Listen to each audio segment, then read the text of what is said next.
Welcome, Ultras and Switchy Sisters alike, to episode 16 of the weekly episodic gaming adjacent live stream podcast show. This is Switch to Ultra, live on Monday nights after the weekend. Tonight's episode is smack dab in the middle of the summer and sandwiched between busy weeks. Not only will we be discussing our initial thoughts on Donkey Kong Bananza as it came out over the weekend, and we've each had a little bit of time to play it to form our initial thoughts some hours in, but also tomorrow, I can't believe it's already here, but time flies when you don't think about it, the July Pokémon Presents, likely to contain a ton of mobile phone announcements and maybe some information on their Switch game releasing in 3 months. And then on Thursday, the release of, and I'm going to read the full name out, Mario Party Jamboree Nintendo Switch 2 Edition plus Jamboree TV, which aside from the two games that won't be featured in the Pokemon Presents, is basically the extent of what we were shown in the Nintendo Switch 2 Direct earlier this year. We are now 3 first-party Nintendo games in their newest console, with much to discuss.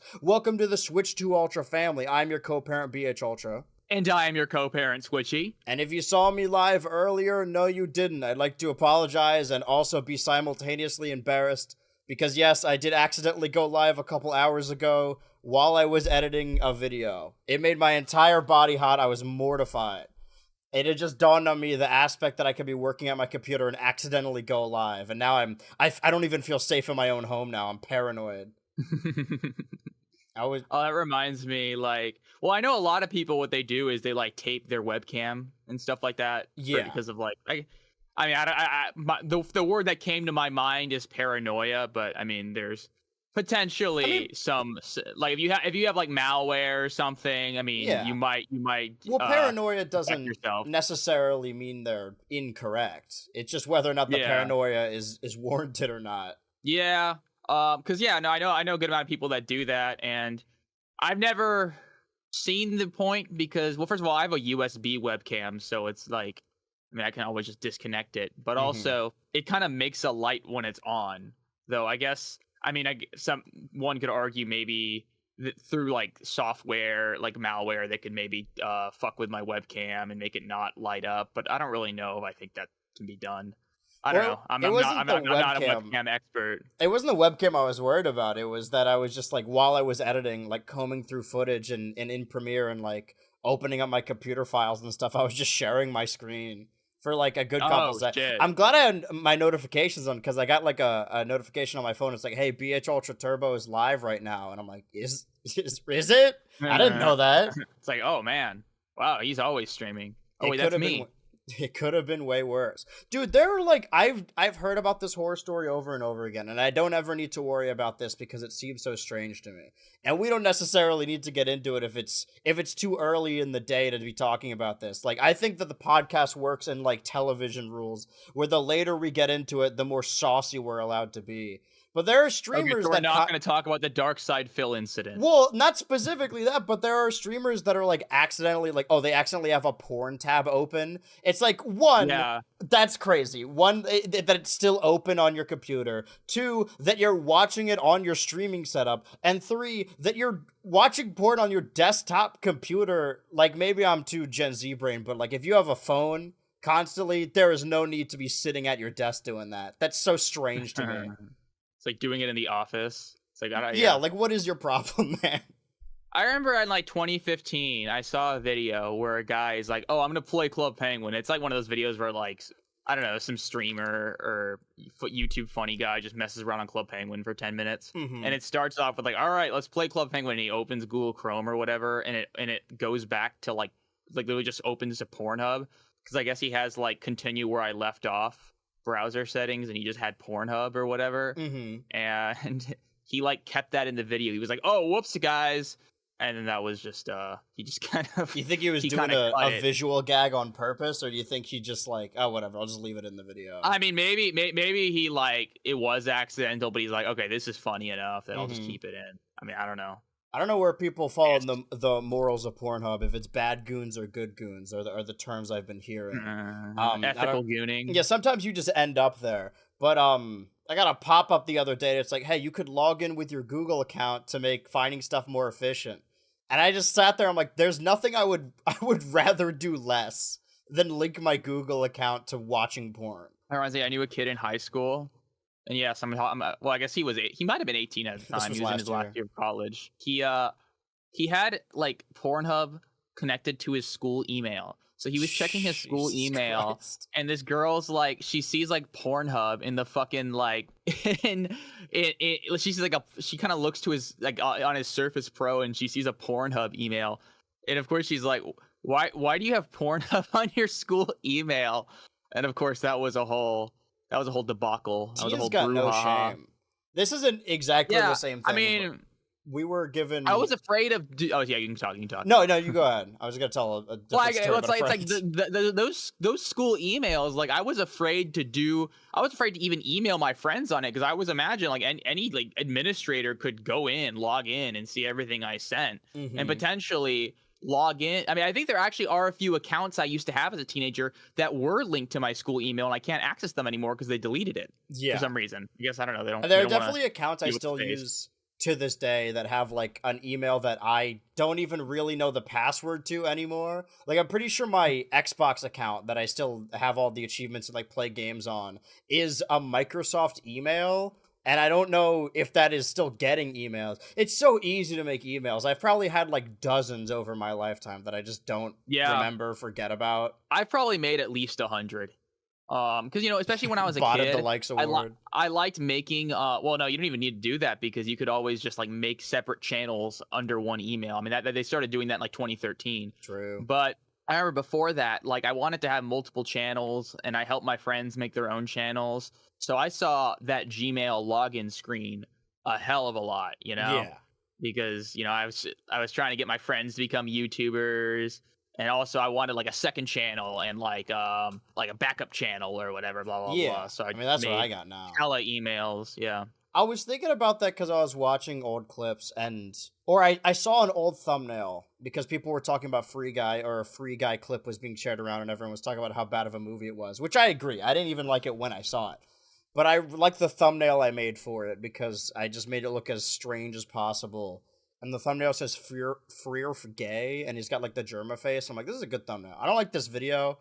And I was saying like, oh man, I'm not really proud of this era. And I remember it being so long ago, but then I looked at the video and it said like 3 years ago. And it got me thinking like, oh, Does it feel like I guess that era wasn't that long ago. But the reason I don't have a lot of those videos up anymore, and a lot of them are privated, is less about the embarrassment of those videos, because I'm not immune to just showing where I've come from. I think it's important to kind of see how ashamed you are of your past to be able to move forward. It's less about that and more about like a consent thing.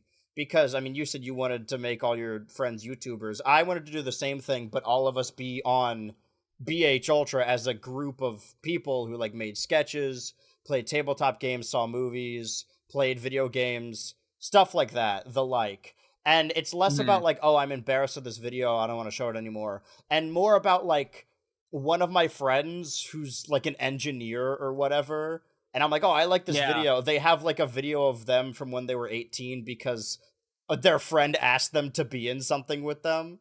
Like, I think it's a little unfair to them. Also, several of my friends have transitioned since that point, so there's extra layers to that. Yeah, I know someone who recently had to delete a video because for those very reasons. So, So whenever I reuse old it's footage like that, I always try but and edit around it or censor the parts that I can. yeah, definitely. And it's fair enough. I mean, it's just like, because, privacy is pretty important. Yeah. I know I'm saying something very obvious there, but like, I think I don't know, imagine if someone's trying to get a job and I don't know if they were like saying anything overtly outrageous in your video, but they might have, I'm sure they at the very least might have been swearing. Yeah. And Potentially that could kind of rub some people the wrong way. Mm-hmm. But I don't know, I've always kind of thought, if that's a problem to someone, then you know what? If I can't get a job because I've said like the F word on YouTube, then I guess I'm just gonna starve on the streets and die. Yeah, like, they don't that's deserve how my I kinda think it. patronage. Yeah, no, I just envision myself always I'm doing gonna be a this. martyr. So yeah, they're trying to cancel me. McDonald's is trying to cancel me. I'm at McDonald's and say, "Hey, cancel this." That's a I bunch got of their fired food. from McDonald's for saying saying saying Duncan and Courtney is better than Gwen and Duncan or whatever. Yeah, they showed up to your work, all the stands. They come like they pull it up. They pull that clip up during a job interview or something. Mm-hmm. I'm working on the Total Drama video that I do every year that I hopefully should get out at least by the very tail end of July.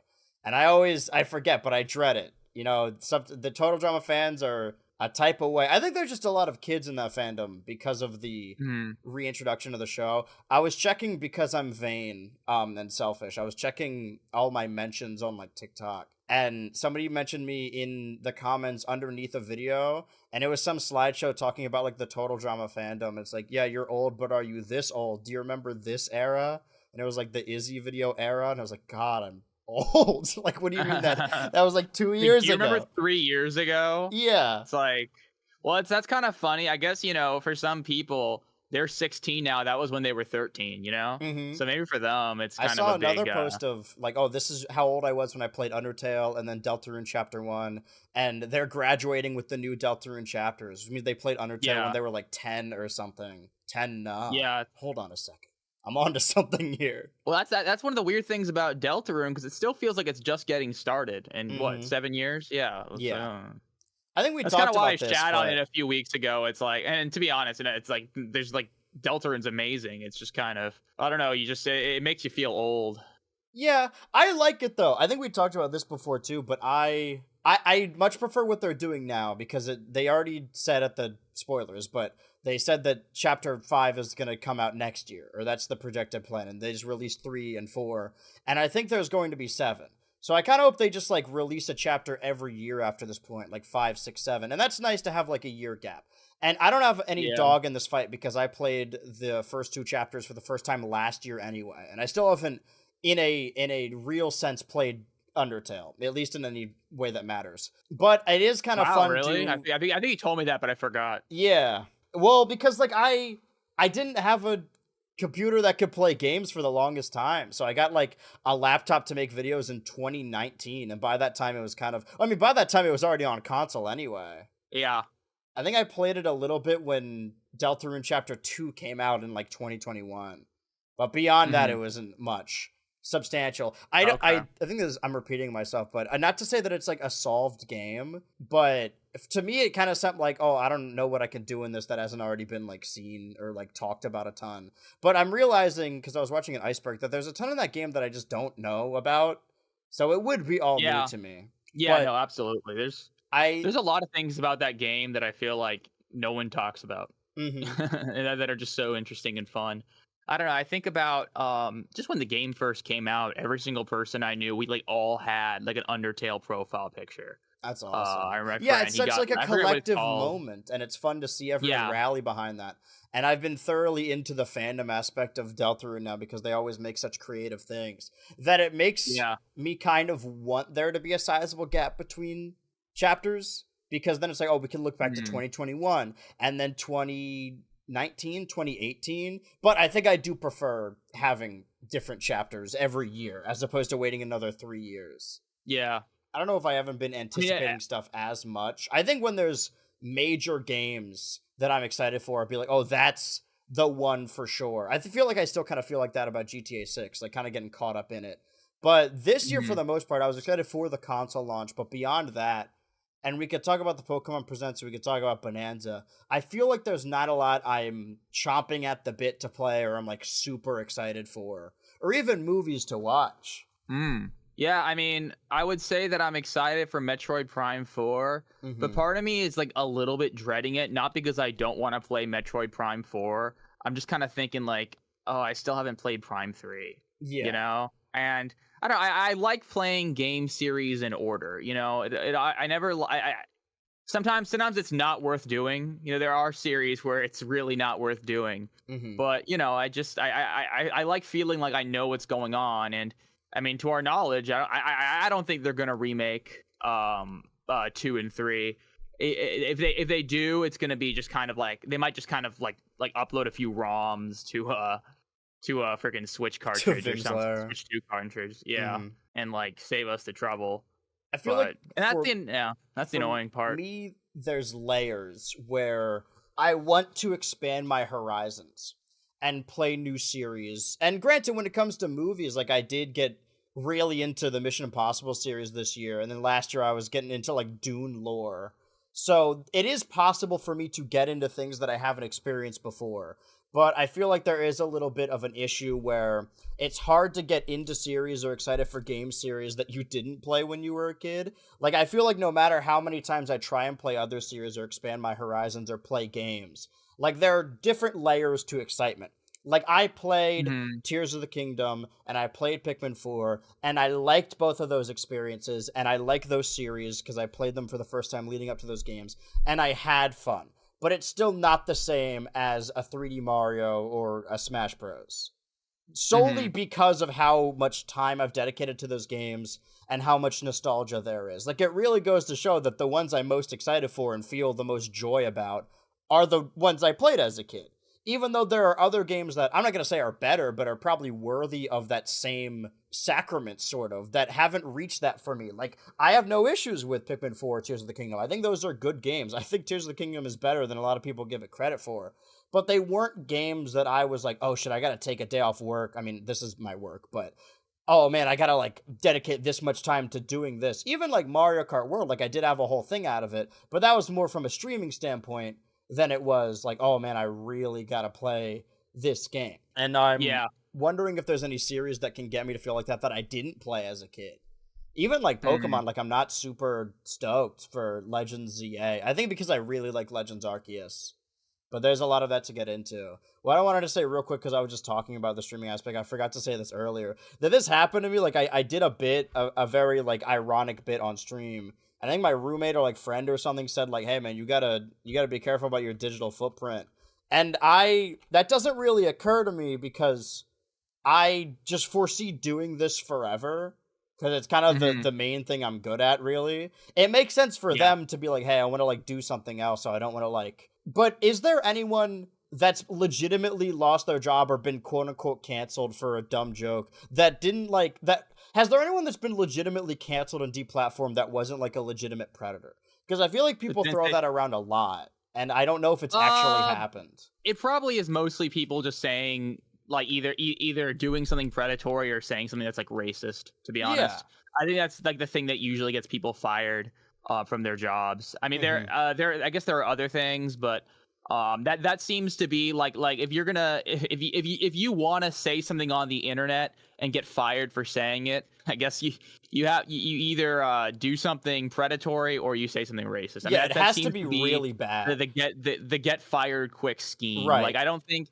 I mean, to be fair, though, there's something to be said, like, you know, maybe this is just, you know, a certain amount of fear that I kind of developed because, you know, people would kind of wag their finger at me. But I do kind of worry is that, like, oh, is someone going to, like, look at my channel and be like, oh, this guy doesn't seem responsible or whatever. This guy's a weirdo. Like, I don't know. Can't let this guy adopt a kid. Nowadays, I struggle to believe that's going to be that much of an issue because maybe for, like, Gen X recruiters or something, like they would probably see like my videos and like be like, oh, this guy, I don't want to hire this guy, he's into like little children things for children.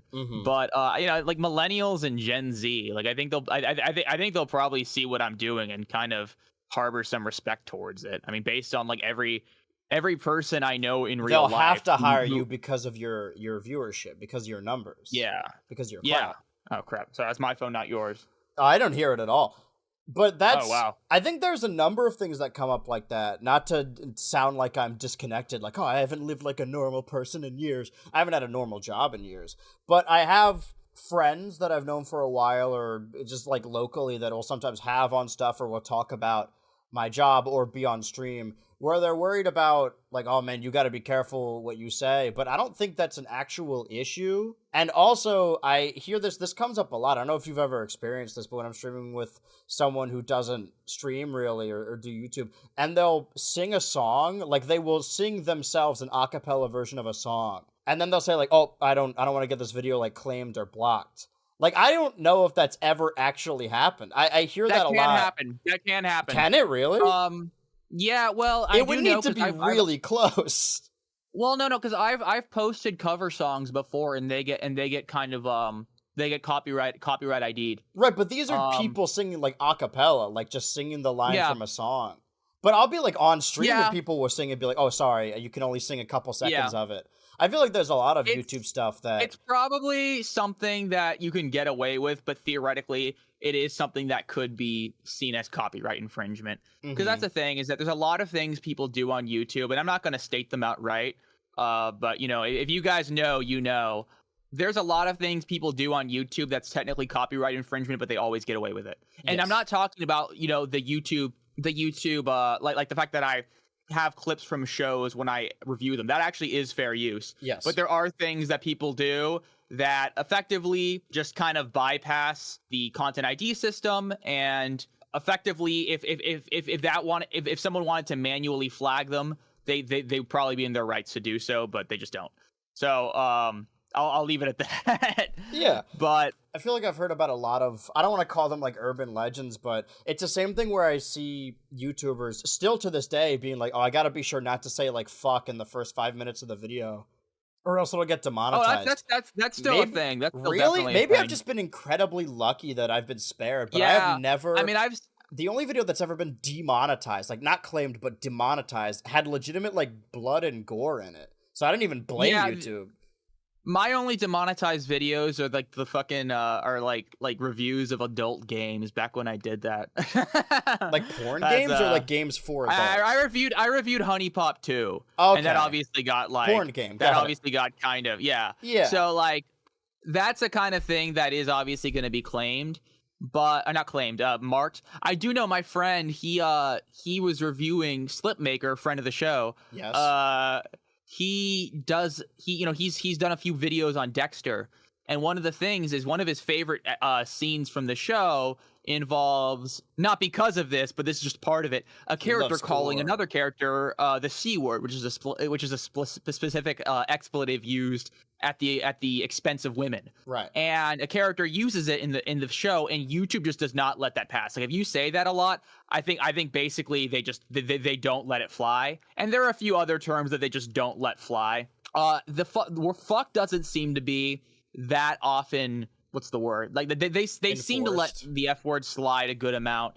But I think slurs in general, even if you can reclaim them or say that you're reclaiming them, they'll often get kind of demonetized too. Which, I mean, in some ways is kind of frustrating, especially because, you know, I've been watching some shows lately. I don't want to say what they are because I don't want some asshole to spoil them. But, you know, sometimes these shows, they do have terminology like that, and because they're not funded like YouTube is, they can do that. They can have that artistic expression. Yeah. And they don't have to. They're not beholden to these automatic kind of filtration systems that when kind of applied en masse, it has people saying shit like unalive and graped. Yeah. SA. You know? I remember. I think we've talked really about this silly idea before, but it's weird that I remember as a kid, like maybe just because I was watching kids networks or like at the worst Comedy Central or Adult Swim, that I was like, oh man, you could do anything on YouTube. Like it's the Wild West. It's not like TV. You could say whatever you want. That now it seems, maybe because I watch a lot of like, you know, prestige television, like stuff on HBO, that it's sort of not switched, but it's changed a lot on YouTube and the internet in general, that it seems the internet is now more, at least from a video content standpoint, that isn't just adult video, is more sanitized than TV. It is. I remember talking about this in the Adult Swim video as like I think it was a bit in Royal Crackers or something where they said the word rape, and I was like, I don't even know if I could say that on YouTube. Like, it's weird that it's sort of switched. People used to fucking talk about Pedo Bear all the time, like in every video, even if they weren't like a raunchy person. Well, let me ask, and I'm asking you, you might not know this off the top of your head. Okay. Do shows like South Park and Family Guy, when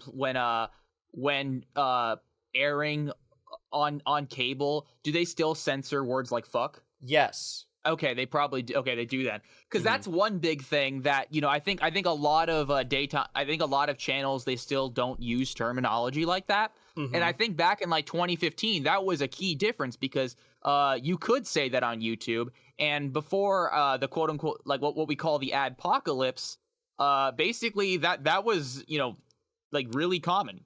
I mean, people like to bring up this era a lot, and there's a lot to be said about it. But there was a point in time where I think some of the most influential creators on this site were people like Filthy Blackface. Frank and H3H3 or whatever. Mhm. At least when I was a teenager, like those are some of the people that. Leafy is here. Oh my gosh. You had these people that were very overtly vulgar and didn't really have second thoughts I about feel like using vulgar is an understatement to what was going on. I'm just like, I just don't want to, be, I'm being cautious with my words because I know this is definitely a heavy topic. You don't want to call H3 racist in case we end up on his podcast. Yeah, no, just in case, like Ethan Klein. Dude, I remember this one YouTuber. Never mind. I probably shouldn't talk shit because this guy's Okay. like bigger than me, but he's like, we're within like a similar magnitude, so I shouldn't shit on him. Well, could you like get the same idea across with being like vague about it? It's just someone that hung out with H3H3 and got a lot of shit for it, and that's like it. And I remember that happening and being like, ooh, yeah. Mm-hmm. Because this was like deep into, I think, it's probably in 2024, like after the October 7th kind of attacks and stuff like that, or just the modern. Because I mean, one thing. Well, actually, this is me being preachy, just because this is a thing that I fucking hate. Sure. Whenever occasionally you'll see memes about like Israel and Palestine, people reposting it from before October 2023, and you'll have like one person in the comment section saying like, "Wow, this aged really well." And it's like, no, or like, yeah, wow, this was way, or wow, this was way ahead of its time. It's like, no, it wasn't ahead of this time. This shit has been going on for literal decades. We're kind of pushing over, we're kind of pushing over half a century here. Yeah, I mean, I'm late to it too. This didn't start in 2023. Up until then, like I wasn't super informed about it. So much so that I just knew it as like, oh, that's the joke you put in cartoons of like the thing you're not allowed to talk about. Or something. We were talking about it when we were watching the new Rick and Morty last night, that has 2 jokes about it in the season 3 finale, and I didn't like get them at the time. I was really uninformed. Yeah, but that's just me getting kind of. Well, I think honestly, it is a fair thing to be really bothered by it because this is a serious issue, right? And it is a little bit disheartening when it seems that so many people kind of just think this just happened. It's like, I think overall, I'm glad that more people are informed. Like the average TikToker knows about it, which is good. Yeah. I mean, not to say that I'm glad that this war is going on, but one thing that does make me optimistic is that I think there's people are a lot more aware of, frankly, the onslaught that's taking place, and like I think the more people know and are aware and are, the better. Instead of this being treated as like I do something, think there is something to be said about doing things performatively, but I do think there's also a subset of people that critique performative aspects like that and use it as an excuse to not do anything. Like absolutely. I saw someone shitting on someone else they were talking about someone who was like reading a paperback book, like walking in the street. And for a second, like my first thought was like, oh god, that is performative. That's so annoying. And then I thought about it. I was like, when's the last time I like read a book? Like that, at least that person is reading. Like I'm not doing anything. Yeah. It's the same thing when people are in a political frenzy and they're like, oh, why? Or frenzy's not. I feel like that kind of devalues it. But getting upset and saying like, oh, everyone's out here talking about voting. Like voting's not going to do anything. That they're really just excusing their own inaction to be like, I don't have to vote because it doesn't do anything. It's like, okay, well then you're not doing anything at all. Yeah, and. Yeah, I mean, I guess there have been times I've seen people say that like argue that voting is sort of a boycott. Like, hey, if you if you I guess let's say I don't want to vote for Kamala Harris. Or, I'm not saying that for myself. I'm saying it just like things I've seen. Well, it's already too late, man. You missed the deadline. The Democrats have failed their base and consistently sidelined them or whatever. Mm-hmm. I'm saying whatever just because like I'm kind of just these are broad strokes. Right. You got to put whatever at the end of the sentence so it lets you off the hook a little bit. Not because I'm discounting the argument. I think there's definitely an argument to be had, but I'm just It's like when you text a serious text and then you put LOL at the end of it to try and soften the blow. Oh yeah, basically. So so the idea that hey, you can argue that this isn't harm reduction, but hey, if you guys want me to support you and help you in this election, you need to fucking do this. Mm-hmm. And I think that I think that's fair, but often, what you end up doing, or you're kind of letting the worst guys win, which I mean, the debate about whether that's worth it or not is one that could be had. I'm not exactly a person who's very good at having it, or very pushed one way or the other, but every opportunity I've had to vote in my adult life, which is, the opportunities I had to vote, has always been the lesser of two evils. I don't think I've ever voted where it wasn't the lesser of two evils. Yeah. And I guess the idea is that, voting is our power. And I mean, frankly, a big part of electoral politics is giving certain voting blocks the things they want to make sure they go out and, participate. And I think that often kind of threatening that, hey, you know what, if you're going to if you're going to turn a blind eye to the war in Gaza, then you're not getting my fucking vote. I mean, I can kind of see why that. I can see the logic behind that, although I don't want to overtly endorse or disavow it. And I think, where was I going with that? Fuck. Yeah, I'm like blanking on why we were talking about that. It was about like people complaining about sort of like cynicism allowing you to just do inaction, like wokely do nothing. Yeah, I guess one thing I do think is that although it's not going to happen as soon as it should, I do think there are reasons for some cautious optimism. Although there's also a lot of things that are probably going to get worse. The old man is very sick. Yeah. So what do you think about Donkey Kong Bananza? Yeah, yeah. Well, dude, honestly, I mean, I'm not super far in it because I was I was in California for the weekend for my friend's movie premiere. Right. Or not actually. Oh, how'd that go? Premiere, it was a screening. Dude, it was great. Yeah, no. I didn't realize this because I don't use TikTok that much, but this kind of became a viral thing on TikTok because I don't want to throw. I'm gonna be cautious with my words because I don't want to throw the theater under the bus. Being very cautious today. Because I'm very cautious. I'm a very earlier cautious you person, said like, I don't want to say what show I'm watching in case someone spoils it. I feel like you probably have way more ops than I do. That has never happened to me before. I don't know who's. Oh, dude, I remember one time down. when I was a kid, I said something. I said that I was watching Breaking Bad, and someone just kind of said a lot of things to me. Also, one of my friends, when A Link Between Worlds came out, I got it. And he told me a bunch of spoilers for that game, which honestly is not the end of the world, but I don't know. Yeah, like, I keep tight lips about certain things. But I feel like I've only been substantially spoiled on things I cared about like 2 times, maybe, like for like a major movie. Everything else, whenever I do my best to shield other people by just straight up lying. That's my favorite, is to lie in the exact opposite direction. I think I said this, but we had someone in our server who was like watching through Steven Universe, like they hadn't gotten through a lot of it, and posted like fan art of Pink Lars. Who's gonna show up in Lars of the Stars, and they asked like, "Wait, what happened? Why is he pink?" And I just posted, I'm like, "Oh no, that's fan art. That's someone's OC. That actually doesn't happen in the show. Just lying inversely." I think people appreciate that when you do them. I mean, I appreciate it when people kind of just kind of. Because I like being surprised. But anyway, so if someone guesses it, I'm not going to be like, yeah, no, you got it right. I'll be like, I don't know. Oh, yeah, maybe. no. Yeah, no, you do not want to do that. But anyway, so the theater, there was an issue. Effectively, my friend, the director, was put in a situation that there was some money on the line, because I think that initially he to rent out the theater, he had to pay a certain amount, but the theater changed ownership, and suddenly that he had to pay more. I don't want to say too much, because like I think one thing that happened is that he and his girlfriend, they made a TikTok about it, and they basically said like, hey guys, we have a movie screening coming up for our new movie, but we need to sell a certain amount of tickets, or we're gonna literally be a few $1,000s in the red.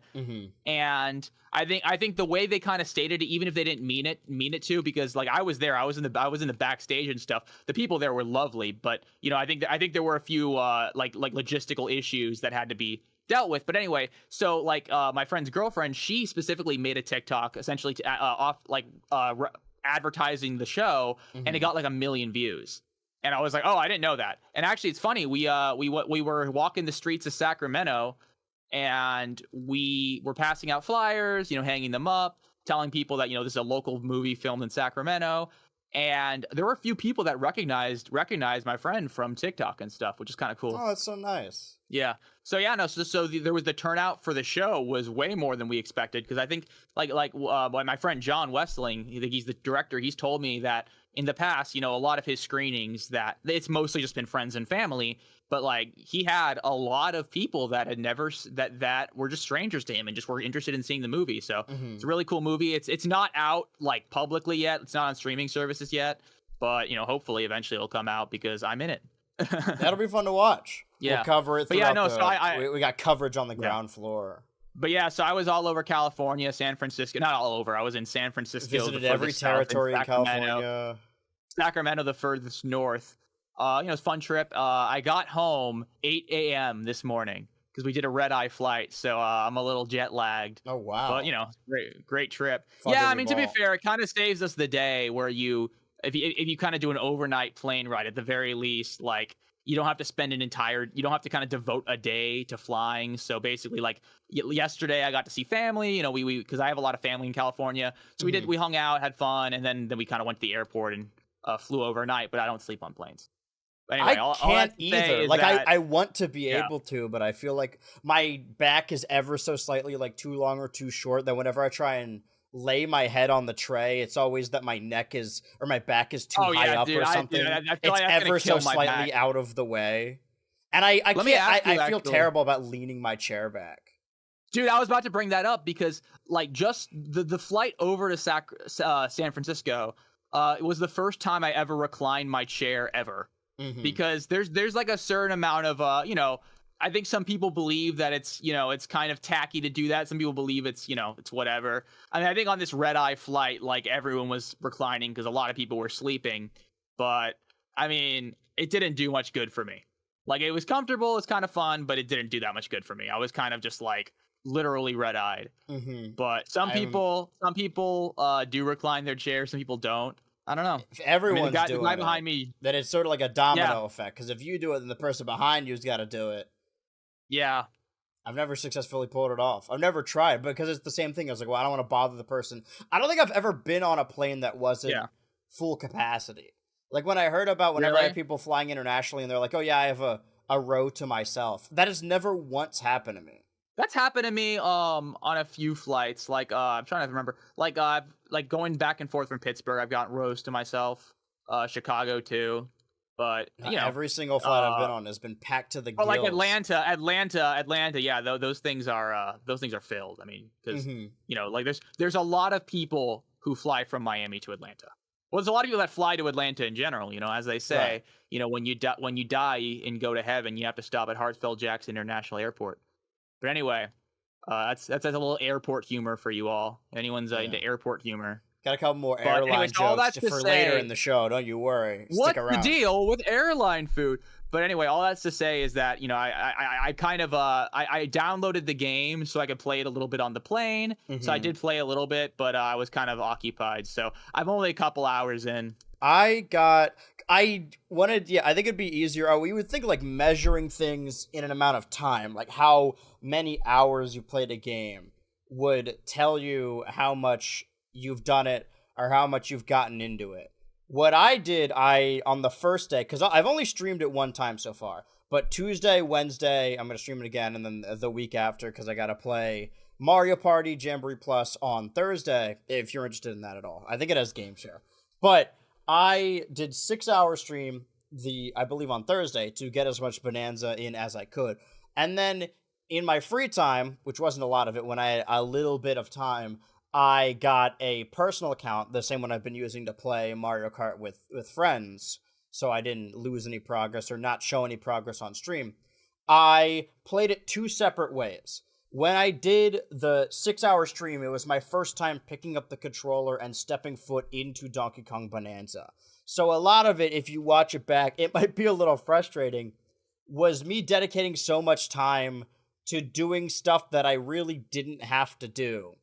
Because I like 100%ing as I go. I don't like going back to levels. It's the same thing when I play any other game. Like, I will not leave a level until I have everything in that level. So that way I don't have to go back later. That tracked within the level itself, where instead of getting, like, seeing everything in the level, beating the boss at the end of the level, and then going back to get everything, I was tracking through the level and basically destroying everything I could. So I don't know how far you got into it, but there is something you get later, an ability you unlock, it's the first one, that allows you to destroy things super efficiently, and it's so fun, and it's so addicting to do. But before I got that ability, I was just digging around as default Donkey Kong. Like, the opening area, the one that only has 3 Banandium gems, the mines, I spent over an hour in there just digging all around, trying to destroy everything, trying to get up as much money as possible. Whereas when I played on my personal account, I wanted to see what would happen if I just ran through the game. Like, tried to do only progression-based things. Focus on the beating of the levels, doing the only ones that are mandatory. So, while I played 6 hours on stream, I only made it to, I guess, the 3rd or 4th layer? I guess the 2nd layer overall, because there's, like, sub-layers. So I think the 2nd or 3rd layer. The giant open field one. And then when I played on my own, I was running through, and I realized that... Well, let me ask you how far you got, because I think that's what my point was that I... Less about how many hours I spent in it, and more about how far I got. Rather, how far I dug down. I see. Okay, so what I did, like I said, I separated it into... Dude, sorry, I forgot that I was muted. Oh, I'm no such an worries. asshole. But, like, yeah, no, I'm eating carrots, so I need to get a bite of a carrot. But no, Crunching so yeah, big so cartoon for me... carrots. Tapping your For foot on the me, ground. like, one of the big things is that early on, I realized that, yeah, I was being obsessive. Like, I was fucking strip mining in Donkey Kong Bananza. Yes. And that was like... Because, yeah, so I spent the entire first level just, like, obsessively breaking everything just to get as much gold as possible. And I don't even think gold does all that much. Like, it charges your Bonanza, definitely. Mm-hmm. And it's kind of fun to keep track, but it's not, like, that essential. And so I kind of spent way more time than really necessary there, because I am an obsessive game player. You know what I mean? I like all the nooks and crannies. And especially for a game like this, you know, theoretically, there's so many ways you can explore, and it can be a little bit overwhelming. So actually, a little bit in, I realized, okay, so this is not a game that I'm going to have fun with if I'm just, like, scouring everything the first time I go through. Yes. Because that was going to drive me nuts, because... first of all, I didn't know how, like, the hint system worked, because, like, you could, like, as you get treasure chests and stuff, it'll kind of, like, basically tell you where some bananas and fossils are. At least fossils, maybe not bananas. Gems. Banandium gems. But they like, and that kind of helps you streamline the gameplay a lot more, because I think early on, especially in the Lagoon layer, I wasn't really sure, you know, how to streamline the gameplay without it feeling a little bit clunky. But I think what I realized is I like, the most fun way for me to play is in broad strokes. So basically, like, I just kind of run around and just do whatever looks interesting to me until there's nothing left to do. Because I think I'm almost done with 100%ing the Lagoon layer. Mm-hmm. And at first I was, you know, just, like, obsessive, but then I just kind of just ran around. I realized, oh crap, I got everything, dude. And that's not how I played games like Mario Odyssey, because in the Lagoon layer specifically, I spent so much time trying to find a way to reach one of the gems that was underneath a platform but way up in the air. Like, I could say maybe a good 30 or so minutes, like, trying to figure that out. It took me so long to raise the water level. I didn't even consider that. I was like, no, before I do the level, I have to get the collectibles. So I was like, I don't know how the fuck to get up there. And I kept trying to find ways to platform there and game the system a little bit. All I had to do was raise the water level. Yeah. Actually, it's funny. The water level at first, I'm like, oh fuck, is this going to be some, like, water temple bullshit? But it's not. It's pretty doable. I was worried that I would bar myself from getting other collectibles by raising it, but luckily it. Yeah, me too. You should just raise it immediately, honestly.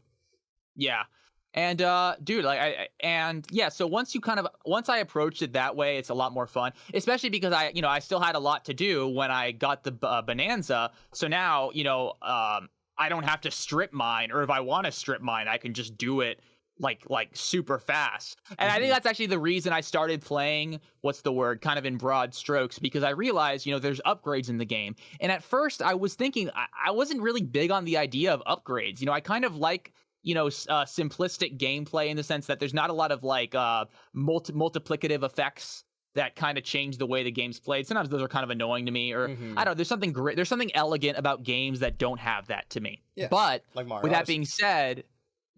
being said, like I kind of did stick. I realized like, okay, well, you get skill points pretty fast in this game, and when you get skill points, you can like increase your radar and make your punches stronger. So like I'm probably just gonna save time and save time in my life by just kind of going just running and trying to find bananas like without worrying about like the really hidden ones that are hard to find, and just kind of putting myself in a position where it's easier for me to move around, and instead of like obsessively scouring with like level 1 kind of radar and stuff, I kind of beef myself up and then I obsessively scour when it's a lot easier and takes a lot less time. Well, what was your loadout for your upgrades? What were you focusing on?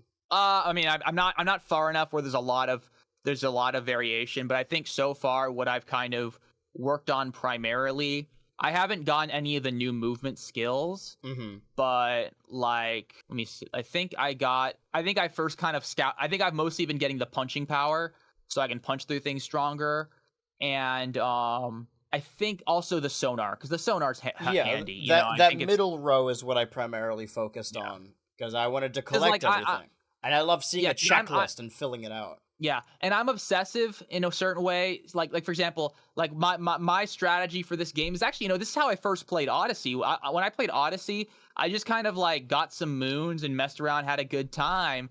And I finished the whole game in a day, but I wasn't like just doing the bare essentials, but I kind of just like, explored kingdoms and was like, all right, I'll go to the next one, and just kind of did that until I beat the game. And then of course that's when the moon stuff comes in, and there's a whole bunch more, and that's when I started 100%ing. And I think that's the most fun way to play, at least your first time, as opposed to, spending, 4 hours on the in the maybe that might be a little bit much. Maybe it's not that not many. If you're me. But actually, no, it actually is that many if you have like 96 out of 100 purple coins and you can't find the last one. Yeah. But as opposed to like doing that your first way through is probably like overkill. You're gonna burn yourself out, or at the very least, I think you're gonna remember the game as being more frustrating than it has to be. You know what I mean? This game is mainly what I've seen been compared to Super Mario Odyssey and Donkey Kong 64. And I think from a movement standpoint, that makes sense for Odyssey, because once you really start understanding how Donkey Kong Bonanza works, it does feel really good to move around and control. Granted, it took me a while to come around to it, because this is gonna sound crazy when I say it out loud, because I think we've been trained to believe that is the button, but it's because the A button is jump. And that sounds right, but the A button is the right button on the face buttons, the up, down, left, right. It's the right one. And I always associate jumping with the bottom face button. So I kept instinctively wanting to jump and then just digging down. It makes sense that the left button is forward, the top button is upwards, and the bottom button is downwards. That makes sense, but it is a little bit of a learning curve that, at least for me, because I'm so used to something like Mario Odyssey where platforming is a lot different in controls, it was difficult to get my mind around it. But I think when games like that have untraditional control schemes, it's better to just kind of thug it out and then learn it. Because I saw other people saying like, oh, you can change your inputs, you can change the controls. I immediately switched around the A and B buttons. But then that means that the A button, the right button, is digging downwards. And I think it's one of those games where you kind of just need to deal with those controls, because once you do, it's a lot more enjoyable. I mean, there are games that just kind of have like dumbass controls, but I'm usually hesitant to fiddle with it more than like fiddle with it at first, because I think games often, I mean, if they're well designed, the default controls should be intuitive and like really thought through. So and honestly, I mean, Donkey Kong Bonanza, I'm gonna be honest, like so far, this game is fucking astounding. Like, it's insane. Like, I mean, when it was coming out, all the reviewers coming, like, people were loving it, and I'm like playing it, and I think to myself, okay, it's funny. You brought up how with nostalgia, it's hard to feel as connected to games these days, or not. Maybe I'm kind of misquoting you a little bit, maybe, but I'm like playing this game, and it's just okay, yeah. games like this still exist. You know what I mean? That's kind of like that's kind of an old head thing to say, but I don't know. Gaming is back. We've done it. There's something about, I think, Mario games in general, Mario like real kind of, because I mean, honestly, this if this isn't like Odyssey 2, it kind of is, but if it isn't, like, it's still made with this kind of approach to gameplay, approach to level design and character writing that is very on brand for Mario, and it really is just everything it should be and nothing it shouldn't, or for the most part. I mean, obviously, you know, there's you can have nitpicks. People had nitpicks with Odyssey, but I think like Odyssey to me is my favorite 3D Mario. More than 64, more than Galaxy, definitely more than Sunshine. I struggle to get on the Sunshine boat. Sucks. But I agree. Switchy endorsed.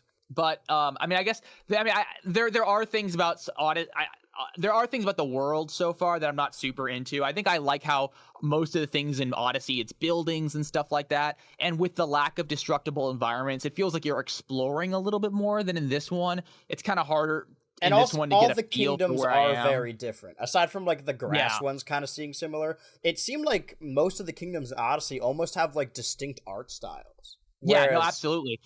Bonanza tries to keep with a consistent theme. And I think that is, I mean, if we're talking about it, one of the failings of Super Mario Sunshine is I do think it's fun to have an entire game that feels like a summer vacation and you could see levels in the distance, but also it lacks variety because of that, because it consists of that theme. I don't think Bonanza has that problem, but I do think it's something that Odyssey does better. Yeah. Yeah, I mean, I'll see what I feel about it. You know, I think that it doesn't, you know, there are definitely differences, but yeah, I mean, like there are a lot of things that made Odyssey so lovable for me that Bonanza absolutely has, and I'm so excited. One thing that's kind of funny, I love like Odyssey and Bonanza gibberish. I love the gibberish so much. Yeah, and it's funny because like Pauline is just the only character that talks in English for some reason. She's fully voiced, even in just her like text box scenes. Yeah, and it's kind of weird, but honestly, there are some benefits to it. Although, I mean, I'm definitely gonna be like one of the guys saying that like her performance is weirdly not that good. Like there are lines that just don't really do it for me.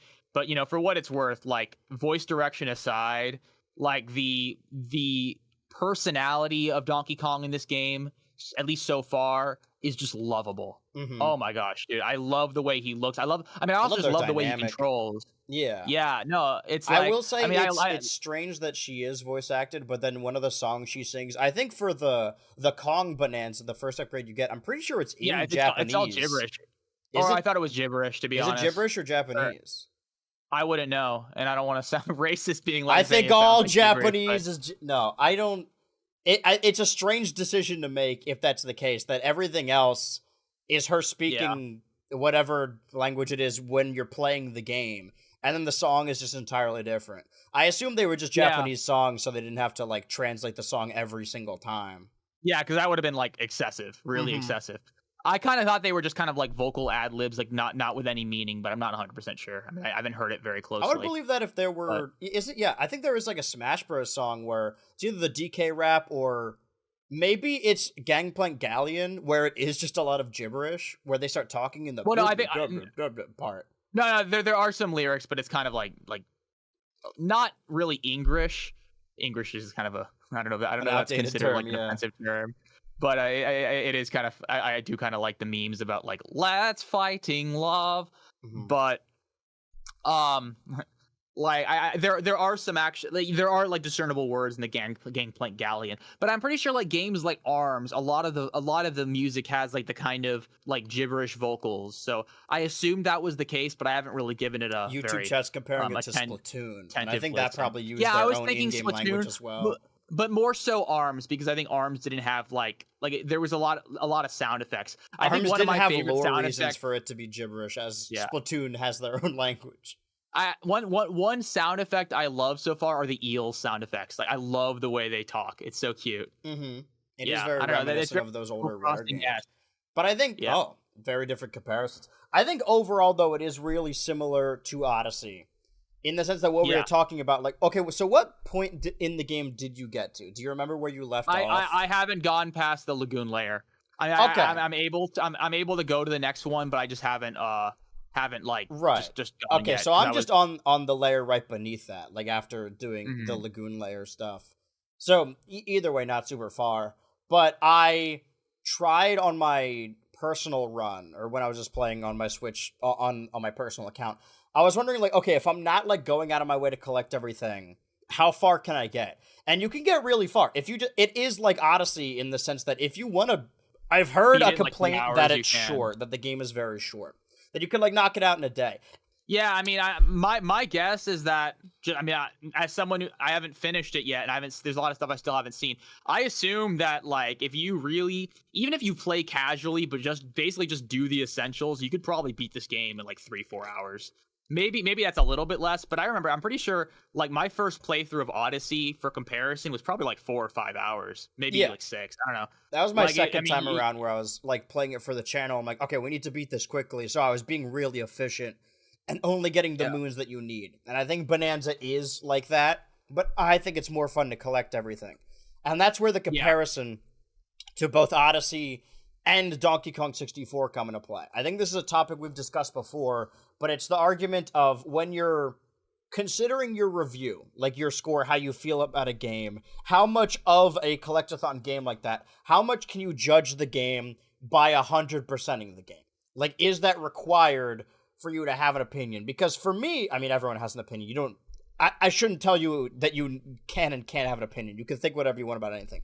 I just mean from a review standpoint. Because for me, I think there's a lot of games that your feeling towards the game or how good the game is does change depending on if you just played the game or if you 100%ed it. Not that you need to yeah, 100% it, but something like Super Mario Galaxy, which playing through the main game I love, but then doing all the purple coins afterwards are really monotonous to me. And if hmm we might as well dunk on Sunshine the entire stream because I love an opportunity to dunk on Sunshine whenever I can. A lot of the additional collectibles and getting shines in that game are just finding blue coins throughout the stages, and that's not super fun to do.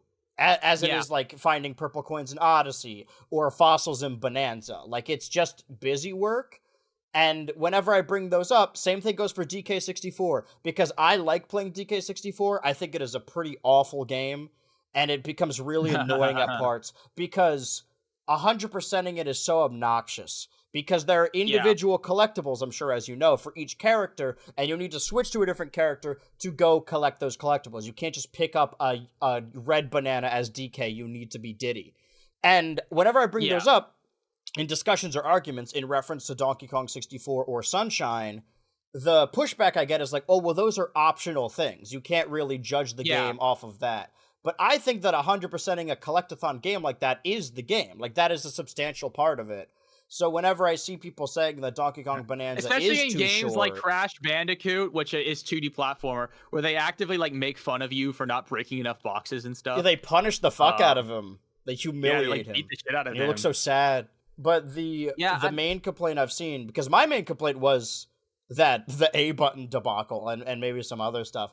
But you could go as fast as you want in this game for efficiency. So like, yeah, maybe the game is over too quickly if you're just running through the game.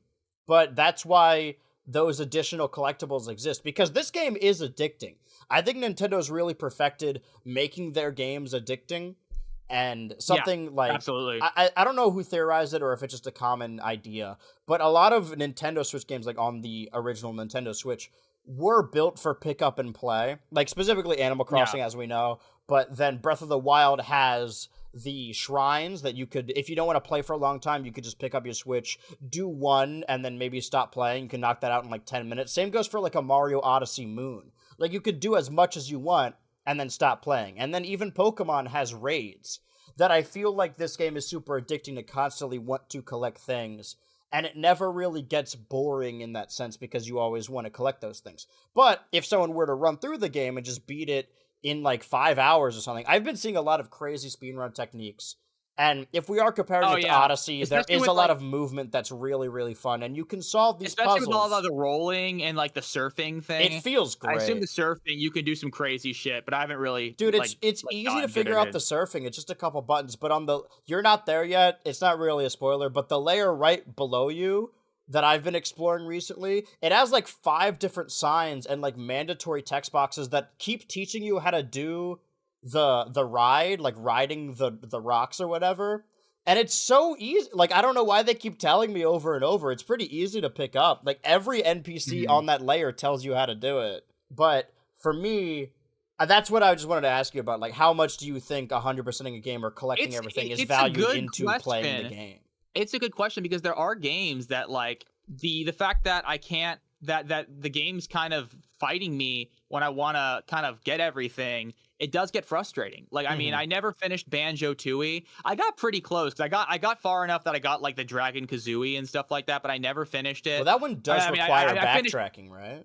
I finished the full. I'm sorry, I finished the main story, but I never kind of like 100%ed it. Right. Meanwhile, I've 100%ed Banjo-Kazooie several times. I've 100%ed Mario Odyssey like 3 or 4 times, like the whole way through. And I think in large part because it's like Mario Odyssey, there are only a handful of moons that frankly are first of all, I mean, honestly, I mean, it's a pretty easy game, all things considered, but like there are only a handful of moons that really get frustrating. Mostly the dark side and darker side stuff. I mean, not even frustrating, I would say. I mean, darker side is a pretty fun challenge. Same with a lot of the dark side stuff, although there are a couple ones where you don't have your hat that are really tricky. But I mean, honestly, the only like moons in Mario Odyssey that I'm kind of like, maybe not like so bothered by, but I'm kind of like not excited to do it are the like 100 jump rope challenges, because that's like, I don't know, it's easy to kind of like get bored while doing it and then kind of start slipping and stuff like that. It strips you from a lot of your movement and boils it down to really one thing. But yeah, I mean, like the Switch era Nintendo, like they've kind of really, as you said, they've made it, and they've kind of like mastered the art of making games that really don't feel sluggish at any points. You know what I mean? Like it's so easy to kind of run around in games like Odyssey and just always feel like there's something kind of cool to do. At least for me. I mean, I can't speak on behalf of everyone, but that's always been how I felt. And and this game is no exception.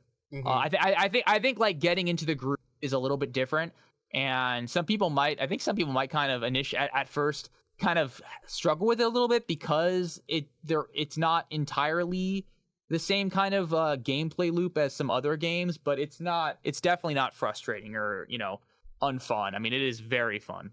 Yeah, I haven't played Banjo-Tooie, but I did 100% Banjo-Kazooie, and to my understanding, the difference is that if you want to 100% a level in Banjo-Kazooie, you can do it within the level before you move on. I think there's backtracking in Banjo-Tooie, like you can't unlock everything in a level. There's a little bit of that in Kazooie, but not nearly as much as I've heard from Tooie. And if you want to do that in Bonanza, it's really easy to backtrack. You can basically just teleport to a previous layer if you use one of the worm guys, or the eels. Yeah, teleport. And yeah, that's one of the good things. My mistake, you're right. But yeah. But also, right. I think, Tooie also, I think there was just, a few extra, different challenges. You can play as Mumbo Jumbo. There are like transformations. You can also split up into Banjo and Kazooie separately. And all of those things kind of require like doing a few things to even get to that point. There's just a lot of like running back and forth for things that are a little bit annoying to do in Banjo-Tooie for me.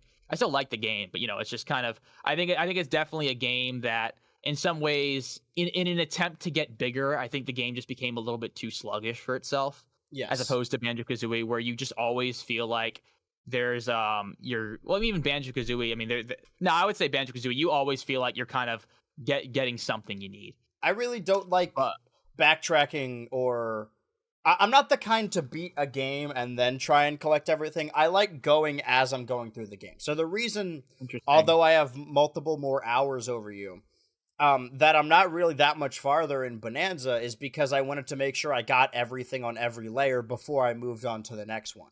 And I haven't encountered anything in the game yet that requires you to backtrack at any point. Maybe it's easier. Oh, yeah. I do think it's going to be one of those games that's going to be really fun to backtrack. Like, imagine going to the final level and then you have your full upgrade tree and you have all the Bonanza modes, and then you just go back to the second layer and completely destroy everything. Well, that's one thing I kind of thought I was thinking about. Actually, what was that? There was something I wanted to say that I'm already kind of blanking on. Well, I thought potentially there might be a few challenges on like the first layer that you need like maybe the bird bonanza or something for, but Hmm. I haven't seemed to have found that yet. So No, not yet. I yeah. mean, these are still our first thoughts. Maybe our tunes will change. I feel like we not like soured on Mario Kart World, but definitely changed our tune a little bit later when the excitement died down. That I think Yeah, Bonanza's going to be consistently good, even if it is, as people say, maybe on the shorter side. It depends on how much you want to do in the game. But yeah, this and Mario Kart were the main ones selling the console.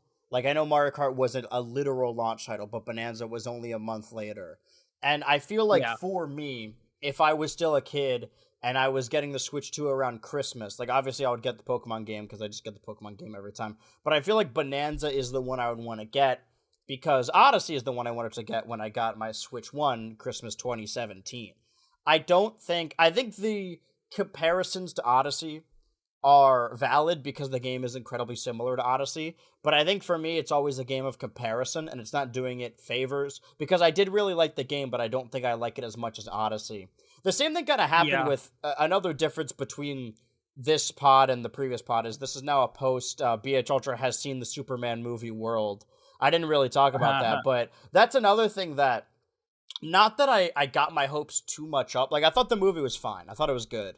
I don't love it as much as everyone else did, but I think that's because there were so many things I was comparing it to. Because I love the James Gunn superhero movies. I love his DC exploits, and I love the Batman. And I liked Superman. I liked James Gunn Superman, but it wasn't as good as the Batman. It wasn't as good as the Suicide Squad or Guardians of the Galaxy. It wasn't even as good as Peacemaker, which I've been watching recently leading up to season 2. Like, it is the worst James Gunn superhero movie, but it's not a bad movie. It's just like it's impossible to live up to that. I think the movie is more important than it is good. And that feels kind of Okay. unfair to say, but it's the same way I felt about that 2D Looney Tunes movie, The Day the Earth Blew Up, that came out earlier this year. Like, I'm glad it exists and I'm glad it's popular, but overall, I thought it was good, but it doesn't break like my top 10 of this year. It was a good movie. I had fun Definitely. watching it. Hmm. And Bonanza's sort of the same way. I promise this makes sense in my head. That I'm playing the game and I'm having a great time, and then I see people being like, "This is better than Mario Odyssey," and I'm like, "Well, hold on a second. Let's pedal back on that a little bit." I don't think it's as good as Odyssey. Odyssey just feels better to me and is more artistically expressive, I guess, and both Yeah. consistent and very varied. But I really like Bonanza. This is the Yeah. equivalent of the 3D Mario. We have our Yeah. intro at the beginning of the show that cycles through all those different Switch games. It goes like Animal Crossing, Smash Bros, Mario Kart, Odyssey, Breath of the Wild. Not in that order. And after Mario Kart World came out, I replaced the Mario Kart 8 footage with Mario Kart World footage, and we're going to do that every time there's a new game in all of those series, cycle them in and out, so on and so forth. And I thought about that for a second, like, oh, should I change the Mario Odyssey footage to be Donkey Kong Bonanza footage? Because I do think this is this console's 3D Mario. It basically is in everything but name and Yeah. And character, everything but protagonist. even Yeah. though the destructive aspects of it make it a Donkey Kong game and its identity Hmm. there. But and this is, we've talked about before, other people that before Bonanza came out were like, oh, I'm still holding out for like when the 3D Mario comes out. Now that we know for sure that the 3D Mario team has been working on Bonanza, granted, they've been working on it since the Switch 1, and it was going to be a Switch 1 game. So maybe it's been done for a while or something. Also, I want to correct something I said last time. I said that the movie design inspired his appearance in Mario Kart World and Bonanza. I'm pretty sure the design was made for Bonanza and then was changed, or not changed, but then it was made in the movie and changed for Mario Kart World. I think that the new DK redesign was originally for Donkey Kong Bonanza. That was always the plan. Oh, okay.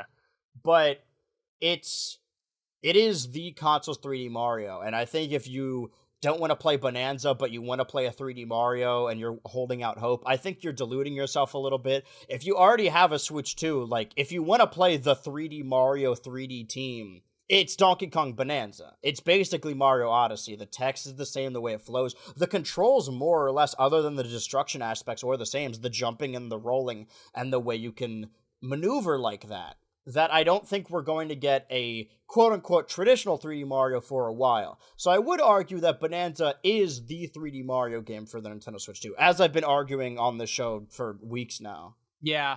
I mean, I kind like what I kind of hope, and this is a pipe dream, is that maybe they'll have like a mid-console, Mario 3D platformer or something like that. Something akin to kind of how like maybe like a Twilight Princess, Wind Waker kind of thing, where it's like a new series kind of halfway through, because I guess a new game, because the quote unquote the game that normally fulfilled that niche is a little bit, I guess, not traditional or whatever. Like a more traditional 3D Mario would be awesome, but I don't know. I'm not really like, I'm not putting any chips on the table for that. Yeah. It's you could compare it to something like Luigi's cool. Mansion, that they like it's a GameCube launch title, and it doesn't need to be Mario because it's Luigi, which is a Mario character. But I don't really think that's an apt comparison, because Luigi's Mansion and Mario Sunshine are not the same game. Yeah. I don't know. Also, I don't know if you saw it. I don't know if you could put the footage on screen, but Nintendo's actually been surprisingly open about Donkey Kong Bonanza now, because I thought we would have to wait for the game to release to see who worked on it. But they not only released a bunch of images about how it looked on the Switch 1 before they changed it, and announced that it was going to be 3D Mario team, but they also showed beta footage where like the game was in its infancy and they were developing what kind of game it was going to be, and it's just footage of a Goomba model from Mario Odyssey with 2 floating arms or hands. You know those that hand boss you fight in Odyssey that you throw your cap at the hand and then punch him in the face? It's like that. It's just a Goomba with 2 hands digging around underground. Like that's what the beta version of the game looks like. I feel like most of we haven't gotten far enough to see if K. Rool is or isn't in the game yet, so there's still a chance. And last time we talked about the Untitled Donkey Kong movie project, we now have not the cast, but they announced the roles of Link and Zelda in the live-action Zelda movie. They're relatively unknown actors that I have no opinions on, other than the main guy, the guy who's playing Link being named Ben. Got a viral tweet out of that, I'll take it. But they do really? seem... Did you? Yeah, I posted the screenshot from Ben Drowned where the character select screen says "Your turn, Ben." Okay. That was a funny meme because his name's Ben. Yeah. But the cast, like, I have no opinions on it other than like they're skewing younger than I thought they were, so I might be going for an Ocarina Past style thing where both Zelda and Link are kids, younger. Maybe if they're planning for this to be a franchise, it's like I hate to use this comparison, but a Harry Potter situation where we see the kids age throughout the series. Mm-hmm. That's kind of a fun idea. I always like that, like seeing. I was talking about graphic novels I used to read as a kid in the server last night, and what I really liked about Amulet, which is a series I never finished, is that it starts sort of like Gravity Falls, where just 2 kids and then they find out a bunch of magical stuff, but then they become more entrenched in it, and then by issue 4 they're like teenagers, and one of them has a cape and one of them has like a sword and a like electric gun or whatever. I always love that trope when characters become more entrenched in the world and their designs change as they come of age. There are additional online aspects like Drag X Drive getting a Global Jam demo event in August 9th and 10th. If you have the opportunity to play Drag X Drive, we still don't know when that game's coming out, right? I don't think so. Yeah, I don't think we know. And then, oh man, wait, there's another, I'm reading my notes right now, there's another playtest program. I don't know if you remember late last year, they allowed submissions for that playtest program that was just like that weird MMO, or that weird MMORPG. This might be the same way, but yeah, Nintendo Switch Online plus expansion pack members. I guess it's a Nintendo Switch 1 online playtest, but is it happening July 21st or is it opening July 21st? Because that's today. I think it's opening. Also, today is the last day they're showing My Neighbor Totoro in theaters. I wanted to keep up with Ghibli Fest, and I just have not because I've been very busy. So my Ghibli ranking will remain the same. But as far as the Nintendo Switch lineup of games, maybe a little bit more about Drag X Drive. Maybe we'll get that in August. But the timeline of Switch 2 Ultra episodes here. Next week, we're probably going to talk about Super Mario Party Jamboree Plus. I'm going to play it on Thursday if you want to play it with us on stream. Want to try I and get... might not be able to, but I'll let you know. All right. Well, then I can at least talk about it. And then the week after that, or the weekend after that week, I will be watching all of EVO on stream. So then when we come back on Monday, I could just give a little EVO recap. And then there's Cool. sort of a 3-week gap that maybe Drag X Drive will be released in there. And then Kirby Starcross World comes out, or, the Kirby and the Forgotten Land Switch 2 edition additional story. There'll be a pod after that. And then I think the week after that, Daemon X Machina 2 comes out. I haven't seen anyone talk about that. Maybe I'll play it, maybe I won't. But it seems like I don't hear a lot of hype for Daemon X Machina, to be honest. Like, no, the first one I at guess... all. I remember seeing it in the Nintendo Direct, and people were like, "Oh shit, new IP," and then nothing ever came. I mean, the game came out obviously, but I thought it was like Xenoblade X for a split second. I remember thinking that, but it wasn't. It was just a new thing. Mm-hmm. But yeah, I haven't heard like many strong opinions about that game. Yeah, I haven't heard any absolute radio silence, and I'm assuming now that we'll probably get Drag X Drive sometime in August if they are doing that playtest. And I'm still waiting on that. I forget what it's called. That one mouse game made by, I think, the Snipperclip devs. Oh man, I forget what it's called. Let me find it. Oh yeah. Oh, okay, it's not loading. But there's that game. And then beyond that, we could talk about our feelings about the Pokémon Presents. But before that, beyond all those games, it really just is Kirby Air Riders and Metroid Prime 4. I keep wanting to say remastered. Metroid Prime 4 subtitle. And we still don't have a release date for Metroid Prime 4, even though a couple weeks back they started having, or posters started appearing on underground subways. That's probably a misnomer. I could just say subways. That said coming soon, or like out now or something, which led people to believe that it would be releasing soon. But after the summer, it seems like there's a little bit of a gap. I think there's a chance we get a September Direct. I don't think we're ever, or not ever, but I don't think we're going to get a summer Direct. I think everything they want to show off in the summer has already been shown off. Or there might not even be a Direct again. Maybe they just announce everything on the Nintendo Today app. That seems like a misfire on their part, if that is what they're doing. And most realistically, if they do that, is people will dislike it, and then they'll renege on that and just start doing Directs again because nobody gets Nintendo Today app. But I think the culture of Directs is like too important to them. It's fun to I'd be surprised if they try and get rid of it. I don't think I'm going to watch the Pokemon Presents live. I think I'm just going to wake up and then on stream, I'm going to watch it. What time is it, 9 a.m.? It probably is like some early thing, but are you expecting anything in the Pokemon Presents? I'm hoping that it does really sell me on ZA. I'm going to get it regardless, but I've been woefully not excited for ZA. Yeah. I mean, I guess I'm excited just because I like Pokemon, but I'm not really holding out a lot of hope that it's going to be particularly great. I mean, I don't like the art direction that much. I'm not really that into the gameplay style, and it doesn't really seem like something that I'm going to have that much fun with. But I could be wrong. I could find myself liking it a lot. I am excited that Pansear and Pansage are coming back. True. Patrat, got them all. For me, I agree, but for a different reason. For the opposite reason, actually, is that I really loved the gameplay loop of the Legends games, of Legends Arceus. I liked Arceus, but I feel like this one's not going to kind of scratch the same itch. I don't know. Yeah. No, I agree. I'm a little disappointed because I was expecting a Legends game, because Legends Arceus, I think at least did well or was good PR. I think it's the best Pokemon game on the Switch and the best Pokemon game in a while. And yeah, I think it's probably the game that had the least discourse of the last few years. Yeah, and the fact that ZA doesn't really seem to be anything like that, I haven't been fully sold on it. Using the term sold probably isn't fair because, I'm going to stream it. I'm going to get it anyway. It's a new Pokemon game. I'm just a Nintendo show. But I hope there's something there that gets me re-excited for it, because aside from everything else is additional add-ons and sequels, I suppose. Maybe I'm not super excited for Drag X Drive.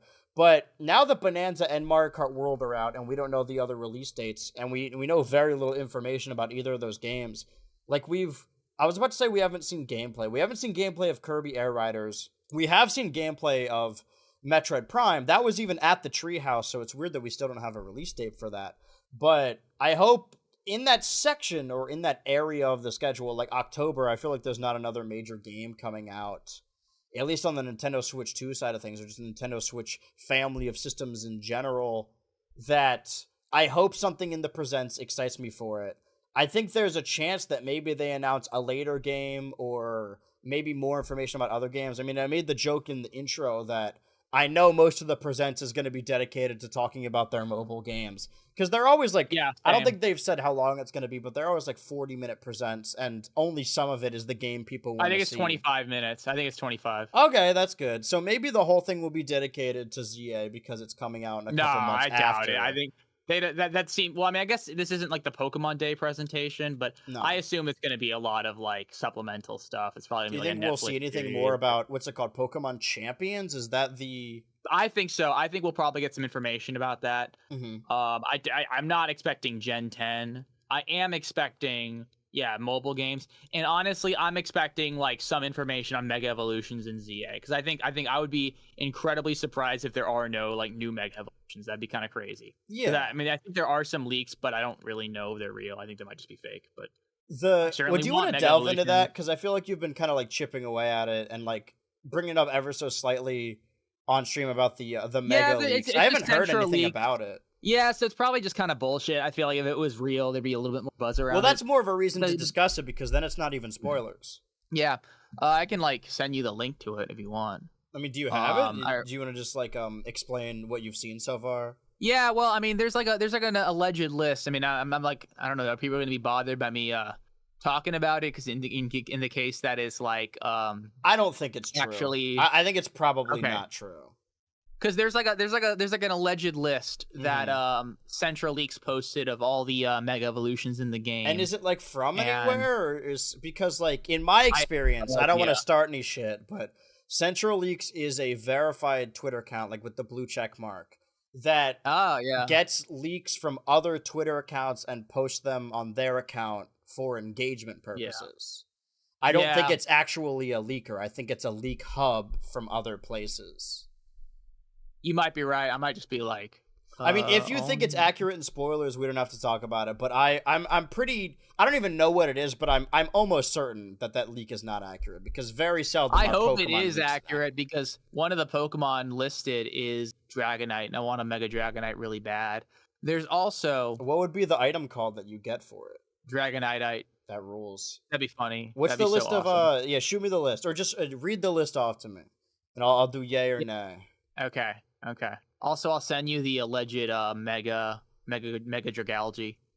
Oh, they're images. Yeah, there's like one like alleged leak of a Mega Dragalge. Ooh, image review. Because I know there was that we talked about this that Mega for alligator that was like a blurry image, and that ended up not being true.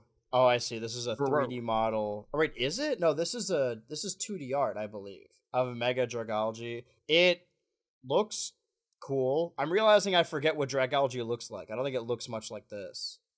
It looks like the palm tree character from Foster's Home from Imaginary Friends. Coco? Yeah, it looks like Coco. That's Shout it. out. Forget. Well, I'm stealing that name. Well, what's the list of Megas? Do you have it? Yeah, I sent it as well. All right, let me see. I'll list these off then. Let me find. Here we go. Okay. So if this is the entire list, or maybe it's not, let me click on the actual link. Central Leaks has final list of all 26 new Mega Evolutions in Pokemon Legends ZA. Kanto, Mega Clefable, Mega Starmie, Mega Victory Bell, Mega Dragonite. Johto is Meganium, Feraligatr, Skarmory. That's strange to me. Like, I know they're leaving out Typhlosion because Typhlosion has a regional form. Yeah. But still. And then Sinnoh is just Mega Frostlass, Unova, Emboar, Scolipede, Excadrill, Electros, Scrafty, Chandelure, Kalos, Chestnut, Delphox, Greninja. That'd be nice if they finally got their Megas. Pyroar, Malamar, Baracle, Dragalge, Halucha, Eternal Flower Floette, and then Mega Zygarde. I don't think Zygarde needs any more forms, but I guess if it is ZA, they would need to add something for it. And then Alola, Mega Drampa, Galar, Mega Phalanx. Oh, Mega Phalanx would be lit. Have It'd there be like been... the raccoons in Total Drama Island when they kind of turn into a giant like raccoon. Oh yeah, where he says there was more than meets the eye. Have there That's been more than any meets the eye. major gender differences in Pokemon that have had different megas, or do they have the same mega? Because on this list they have Pyroar, so I'm wondering what that mega would look like. Would it just look like both of the Pyroars? They would probably like either do genders or kind of like do both or kind of like make a fusion design or something. I Mm-hmm. mean, I think they have had megas. I think have been Pokemon that have gender differences and they just don't show up in the megas. So I wouldn't be surprised if that's it. Mm-hmm. I'm reading through the comments here, and somebody's upset that there's no Hoenn listed here, as if Hoenn didn't get a ton of megas already in their own game. Yeah, right. Yeah, no, I don't think so. I think that's maybe too many megas.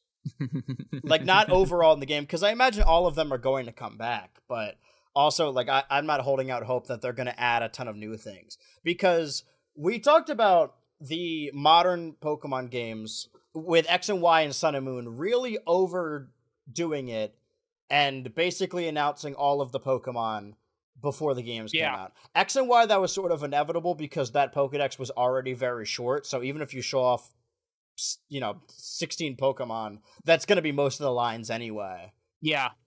And then throughout Sword and Shield's time, I remember this specifically is when I think there were a lot of surprises in Sword and Shield, and I also purposefully avoided most of that.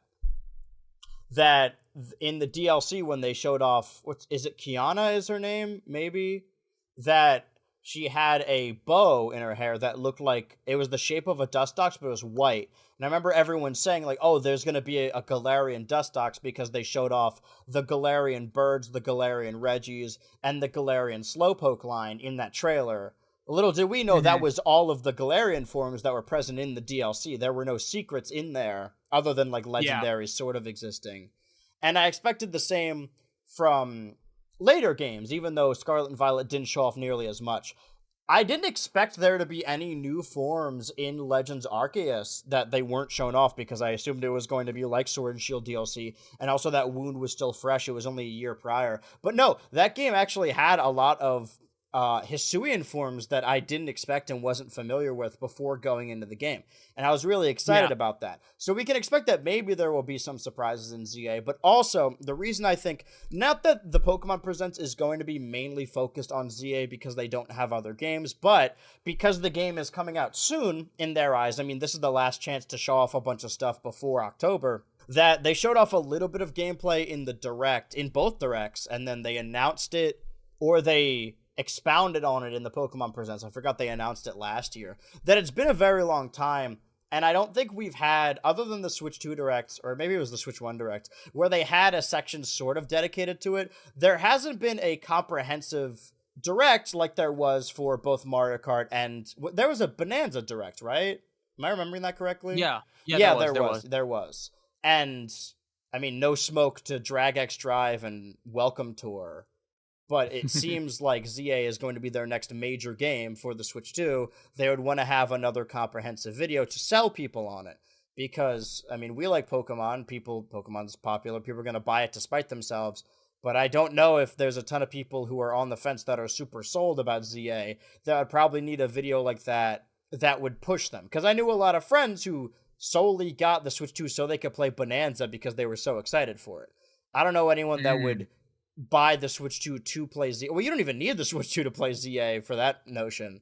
So maybe I'm talking out of my ass, but I feel like the Presents has to be dedicated to ZA, and maybe there's some bombshell they're holding out, like some kind of game mode, some kind of something. I'm just holding out hope that they make me excited for the game, because at this juncture, I feel like I don't really care. Yeah, I mean, I definitely think a significant portion of the presentation is going to be about ZA, but I'm not really expecting it to be the whole thing.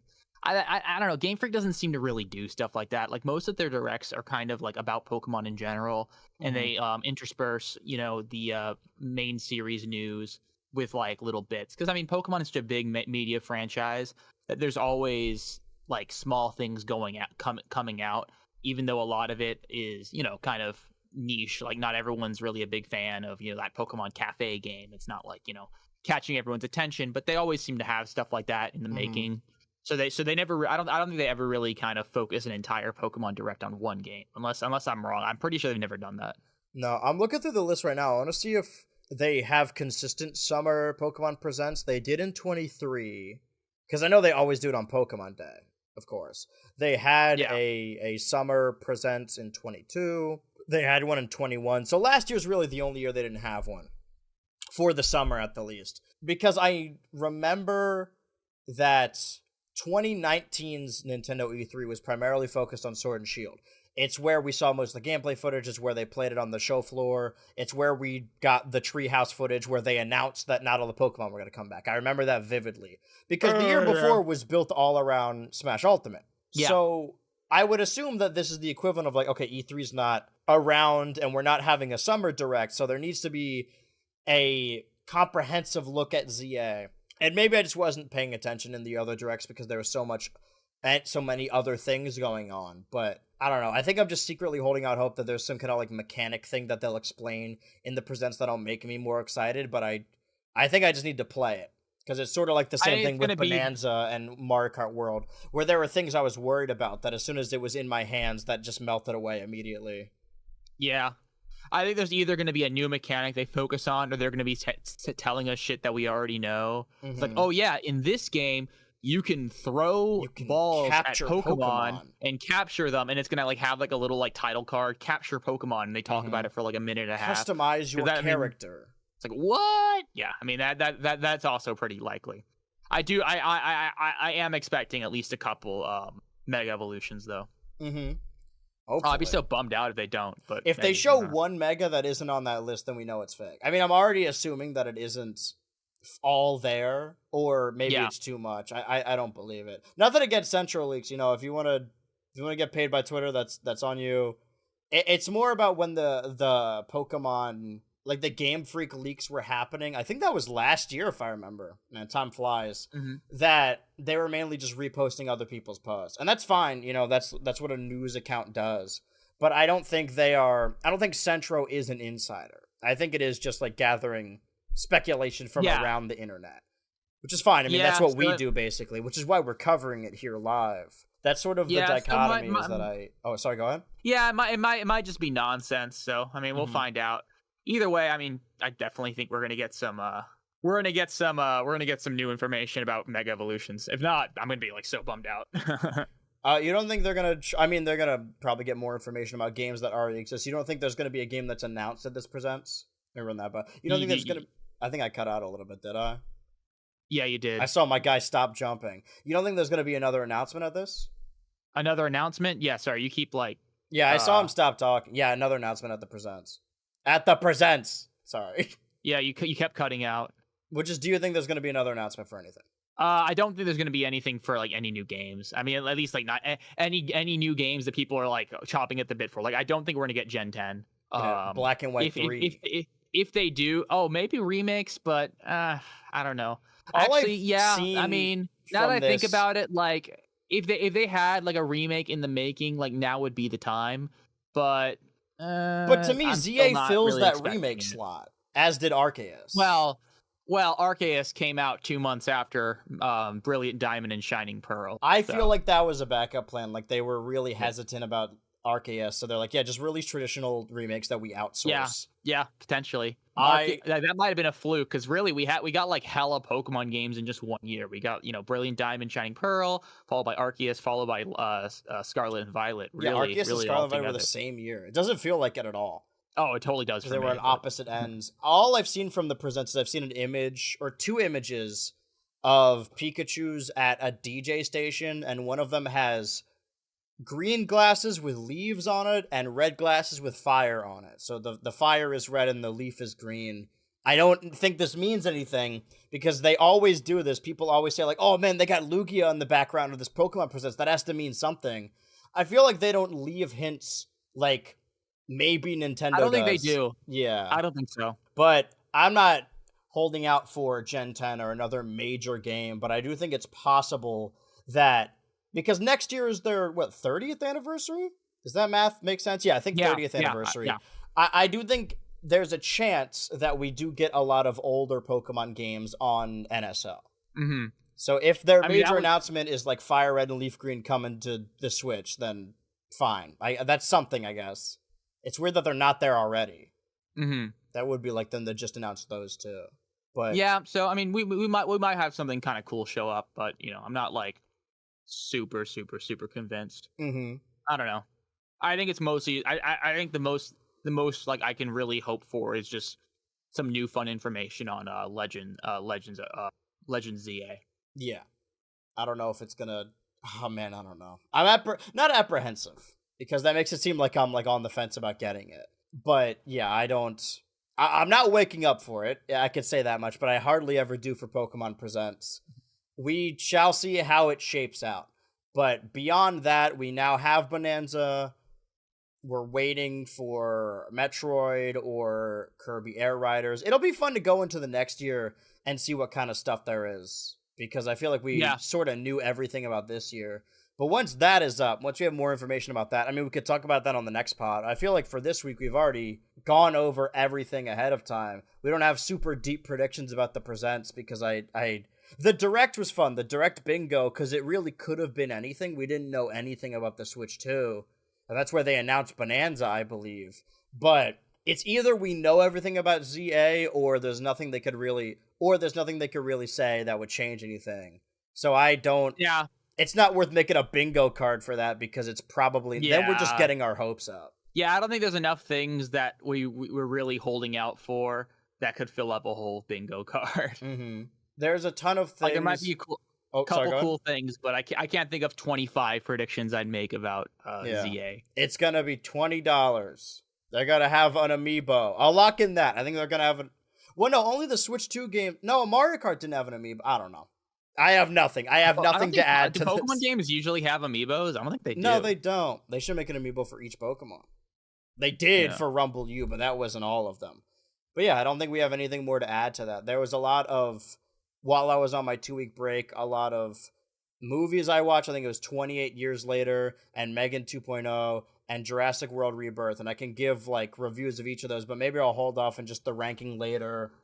I accidentally had a very strong opinionated tweet about Rick and Morty that also popped off for an episode I didn't even see yet. Now I'm caught up on that. I think by next week I should be done with like the Moon Girls and the Stugo and all that. And I saw Eddington, and I don't have nearly as strong opinions as everyone else does. I enjoyed it. But overall, I think that's really all we had to talk about today.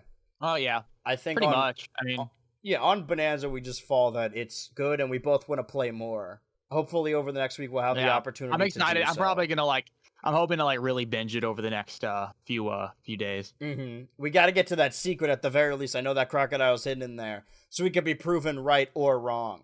But I'll try and get more intel about Mario Party, see if I can talk about that. I don't think that'll have any major changes that me be like, oh man, this is the killer app. I think Bonanza's gonna hold us for a while.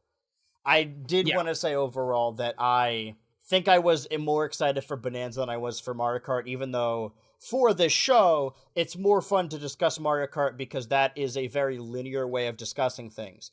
Like with Bonanza, there's only so much you could say about that's why we resorted so much to talking about K. Rool, just because it's sort of dumb fun, as opposed to being like, oh, I think this level happens here, or you can do this move, or you get this upgrade. Whereas Mario Kart, it's pretty strict, like Smash Bros., where there's stages, characters, songs that you can place from other places that are a lot more fun and streamlined to discuss. Whereas, don't let this show deceive you. I was way more excited for Bonanza, and I think I like Bonanza more. Would you say the same? Yeah, definitely. Like Bonanza for me is the game that's going to make the Nintendo Switch 2 worth having. It's the game of the year. I definitely like what's it called, a Mario Kart World, but it doesn't it's not making what's the word? That doesn't make the Nintendo Switch 2 like something totally worth $500 for. You know? I think we're still very early, and the excitement of the console launch is fun. But I think I am. Maybe this is sad, but more looking forward to see what they got next year. Because I feel like now we kind of know everything. Unless there's a bunch of shit they announce in a later direct. But for right now, I think we only have this handful of games. And at a certain point, we're going to become a Kirby Air Riders channel, I suppose. But at least for today, we talked about Bonanza. I think there were some little sprinkles of information in there that I bookmarked and then forgot to talk about. I want to say real quick, Nintrome was the company, not the people who made Snipper Clips. And the game is it just called Mousework? Yeah, Mousework. I'm excited for that. A little indie game. I've been getting a lot more into Deltarune, but as far as games go this year, I went throughout most of the year because I went back to play the new Astrobot levels after last pod, and it was making me realize that as soon as I played Astrobot and saw Astrobot, I knew it was going to be my game of 24. That I feel like up until Bonanza, I didn't really feel that way about anything. Like, there wasn't anything I played, I'm like, oh man, this is the one. Even though I liked most of them. I think Bonanza might be that, and I think it's going to be hard for these other games to top. Even, it depends on what you count as Deltarune chapters, if you count those as different games or not. But overall, I really love Bonanza. I'm sure I'll have a lot more to say as I play it more. I'm arguably have more to say about Bonanza next time, more so than Mario Party.